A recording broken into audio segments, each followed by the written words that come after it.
ناظرین، آپ دیکھ رہے ہیں ہمارا چینل علم کی بہار اور میں ہوں آپ کا ہوسٹ علی۔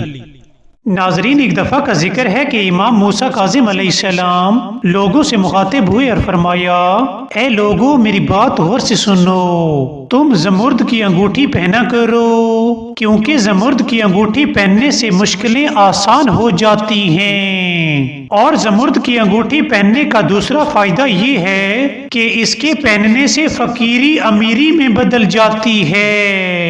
اس لیے اے لوگوں، تمہیں چاہیے کہ زمرد کی انگوٹھی پہنا کرو۔ ناظرین، اس واقعے سے ہمیں سبق ملتا ہے کہ زمرد کی انگوٹھی پہننے سے مشکلیں آسان ہو جاتی ہیں اور فقیری امیری میں بدل جاتی ہے۔ اس لیے ہمیں چاہیے کہ اپنے ہاتھ میں زمرد کی انگوٹھی پہنا کریں، اپنے ہاتھ میں زمرد کی انگوٹھی پہنا کریں، اپنے ہاتھ میں زمرد کی انگوٹھی پہنا کریں۔ ناظرین، اگر آپ کو ہماری ویڈیو پسند آئی ہو تو سبسکرائب کرنا مت بھولیے گا۔ Thank you.